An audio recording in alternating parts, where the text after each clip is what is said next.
You know, we all grew up learning the basics for survival, right? Food, clothing, and shelter. But if you live in a major city in India today, you know deep down there's a fourth, invisible essential we now have to fight for every single day. Yup, clean air. Something we completely took for granted is now a resource we have to actively secure. Now, this isn't about pointing fingers or waiting for policies that could take years. This is about what you and I can do right now to protect the people we love. So, just how bad is it? Well, have you ever noticed that the air quality index, the AQI on your phone, seems to max out around 500? It's almost like the designers never imagined it could get worse. But the reality on the ground? Real-time meters often show the true number is soaring past 800. That's a level of hazard that is quite literally off the charts. Okay, so let's get into it. To fight an enemy, you first have to understand it. We need to make this invisible threat visible. What are we actually breathing in every time we step outside? See, air pollution isn't just one thing. It's like a toxic cocktail of different gases and particles. But the one component that is the most dangerous, the one we really need to focus on, is something called particulate matter. Particulate matter, or PM for short, is the main villain in this story. Think of it as microscopic dust and droplets just floating all around us. And their biggest threat isn't just what they're made of, it's their size. They are incredibly, dangerously tiny. Now, PM is generally broken down into two types. You've got PM10. These are the larger particles that, when you breathe them in, get stuck in your lungs and cause damage over time. But the real enemy, the one you hear about all the time, is PM2.5. To give you some perspective, these particles are over 30 times smaller than a single human hair. They are so small that they just bypass your lungs' natural defenses entirely. They get right into your bloodstream, and from there, they can travel to every single organ in your body, your heart, your brain, everywhere.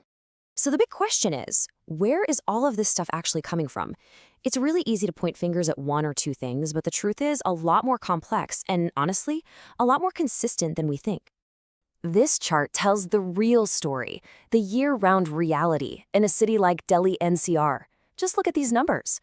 40% from vehicles, 25% from construction and road dust, 20% from industry.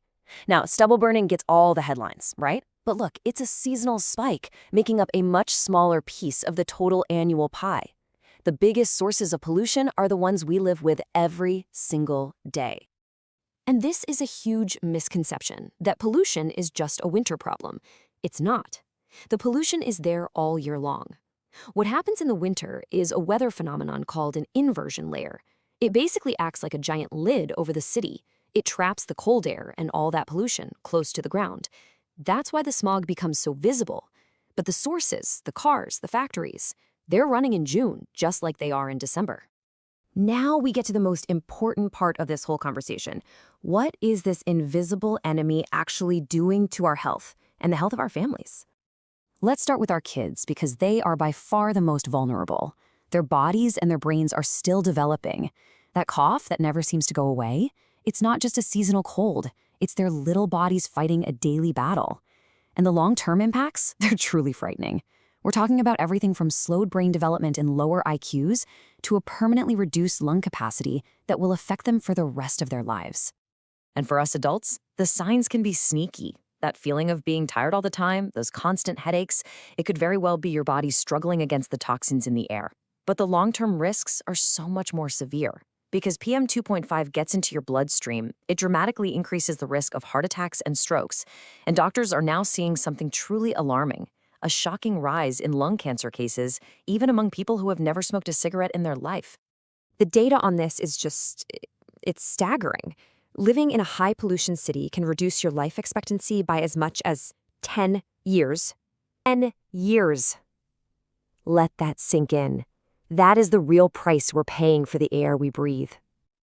And for our parents, our grandparents, the danger isn't some far-off risk. It is immediate. Their immune systems are often weaker, and this pollution doesn't just create new problems. It's like pouring gasoline on existing ones like asthma and heart disease. It means that recovery from any illness is significantly slower, and tragically, it is a direct contributor to premature death in the elderly. Okay, I know that was a lot, and it's pretty grim, but here's the good news. And this is the most important part. We are not helpless. There are things we can do to take control. So here is a simple two-part defense plan that you can start using today. Our first and most important line of defense is our home.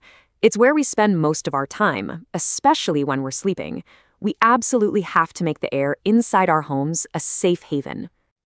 An air purifier is no longer a luxury item. It's a basic necessity, like a water filter, but you have to get the right kind. Make sure it has a true HEPA filter. That's the gold standard for capturing those tiny, dangerous PM 2.5 particles. Put them in the bedrooms first, where you spend a solid 8 hours every night. And here's a pro tip. Before you buy the machine, check the price and availability of its replacement filters. Some can be really expensive or hard to find. And remember, while you want to keep the room sealed when it's running, it's still good to open a window for about 30 minutes a day to let some fresh air circulate and reduce CO2 buildup.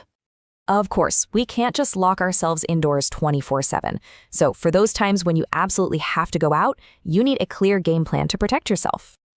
These rules are simple, but they are absolutely crucial. First, that cloth mask you have, it's not going to cut it against PM 2.5. You need a certified N95 or N99 mask.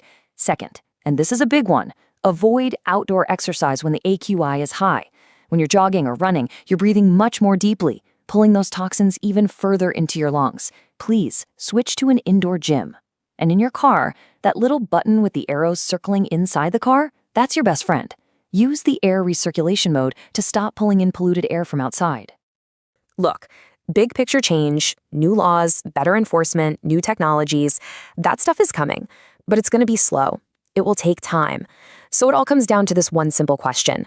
While we wait for those systemic changes, who is responsible for the air your children, your parents, and your partner are breathing tonight? The answer is us.